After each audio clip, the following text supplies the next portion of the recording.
o wi kono fof noon e waade noon ene mofti e gardidi yafnade ƴettude en konngol nde wonno sen jooɗima jeese maɓɓe en ngala ko ina haale en ngala ko ina jaabe ko kamɓe goni haaloɓe ɓe keɗe kamɓe goni jaabotoɓe ɓe jonna kadi faame kono noon eɗen luuɓi konnguɗi maɓɓe gimmiɗi e manaji maɓɓe enen ndewi e jaatiji maɓɓe eɗen kalda e maɓɓe to boowal taw ko enen goni e bismade ɓe to nder kono to nder ko kamɓe pirliti e men eɓe bismo koye maɓɓe eɓe bismoro koye maɓɓe jaatiji meɗen kono ko kamɓe goni e bismade koye maɓɓe eɗen mbiyamo bisimilla eɗen mbiyamo bisimilla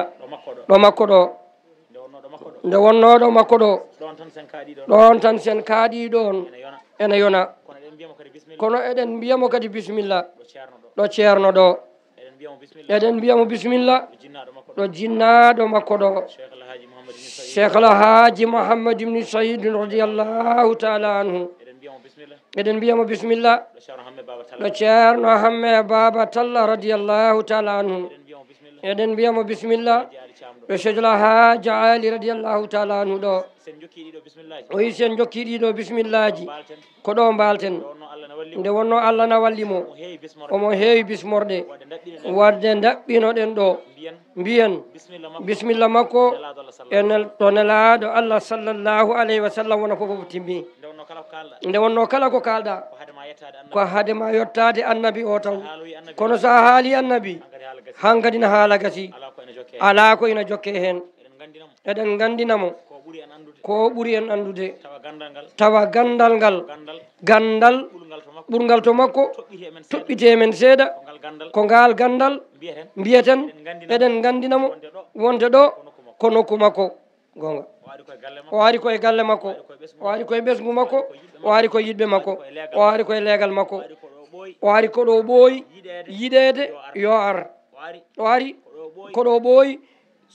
soynede yo ar o ari koɗo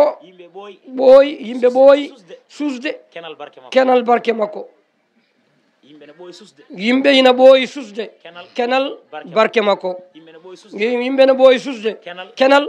timmal makko so allah addimo ɗo hande enen kam ken heɓɓe tan en keɓgol ngol ganduɗa e ngol fooli en ha en mbawa sifade ngol no ngol foti mawnude sona eɗen jettira ɗum allah nde wonno julɗo kala ko dañɗa sa ronki ko kalɗa tan dogpaya to jettugol allah ɗum kam gasata wadde eɗen jettira allah yiidemo ɗo nde eɗen mbiya yo allah junnu balɗe makko amin moƴƴina battane makko julɓe ɓooya naftorademo amin o wi enen en jiyanimo ɗo kanko hannde sen daarimo tan jiyetene makko ko cheikh alhaji mouhammad ibni saydou radiallahu taala anu e seeremɓe mum fofof nde wonno jimowo woni wiya wa siblu fil mahbari mislu asatin sa yi ɓinguel mbarodi a ñahlima e mum taw ka anda ko ɓinguel mbarodi wonɗon ko ɗum ñahloriɗa ɓinguel mbarodi hay soko lewru yarata sa ñahlima e mum a andat ko ɓinguel mbarodi no famdiri ni fof ko noon heewiri doole kamɓe noon allah newni allah walli kisa ɓe natti wonde hay ɓoosaji ni ala ɓe ɓenni ɗon ɗum ɗo kam wiyeteni ko jaarowo e wiyede sibru kamɓe koɓe wontuɓe seydi alhaji mamadou seydi radiallahu taala ha laaɓi ko ceerno hamme baba radiallahu ko tan ɓoosaru wonta takkere mansour wonta bammum hissan wa manan mbiyan amina ha mburu kamɓe koɓe wontuɓe ceerno mawɗo wontiɓe eɓe gasi e nder makko eɓemo gasi e nder mabɓe no ceerno mawɗo dañiri ni paamen jiyaɓe allah ɓe en cuusa wiide kamɓe fof ɓe dañirani noon nde wonno saɗa haala ko heɗete a andan no kalduɗa kono de eɗen cuusi wiide kam ene famɗi dañirɓe noon heewi jiyaɓe allah gollanɓe allah taw ko golle laaɓe gollani nelaɗo allah golle laaɓe gollani cheikh ahmad tidiane golle laaɓde kono ɓe donki dañde ɓesguji garoji ɗina defto pele mabɓe saka rontude ɓe en jii ceerno noon ko noon Allah rokkiri ɗum ɓesgu makko dewol hen gorol hen goto fof so tawi wolde ene foola tawa ɗoftaka gonga allahumma salli ala sayyidina Muhammad wa sallim jarama Sow. أعوذ بالله من الشيطان الرجيم بسم الله الرحمن الرحيم لا أقسم بيوم القيامة ولا أقسم بالنفس اللوامة أيحسب الإنسان أن لم نجمع إذا مروا قادرين على أن نسوي بنانه بل يريد الإنسان ليفجر أمامه يسأل أيان يوم القيامة فإذا بلغ البصر وخسف القمر وجمع الشمس والقمر يقول الإنسان يومئذ أين المفر كلا لا وزر إلى ربك يومئذ المستقر ينبأ الإنسان يومئذ بما قدم وأخر بل الإنسان على نفسه بصيرة ولو ألقي معاذيره لا تحرك به لسانك لتعجل به إن علينا جمعه وقرآنه فإذا قرأناه فاتبع قرآنه ثم إن علينا بيانه صدق الله العظيم. أعوذ بالله من الشيطان الرجيم بسم الله الرحمن الرحيم هل أتى على الإنسان حين من الدهر لم يكن شيئا مذكورا إنا خلقنا الإنسان من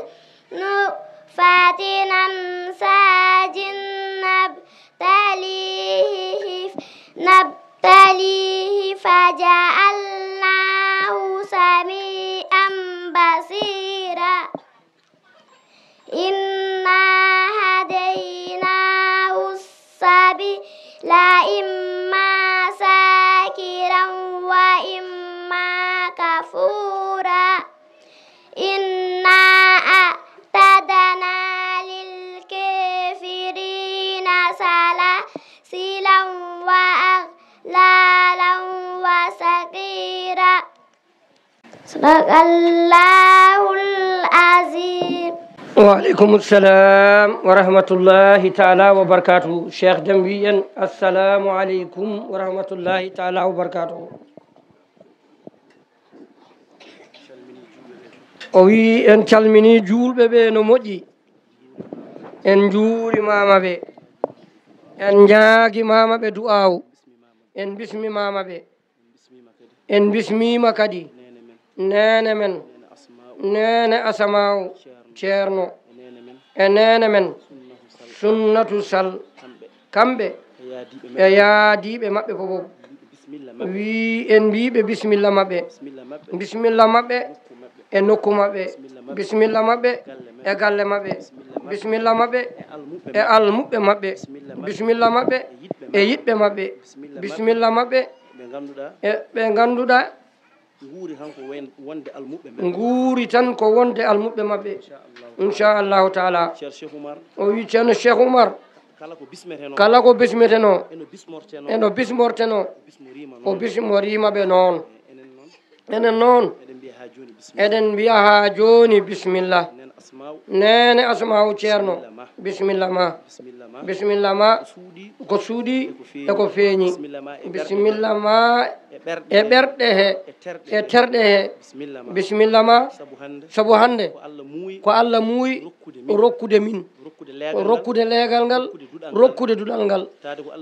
tawdi noon ko Allah wela muuyiri noon amin bismi ɗum amin gandi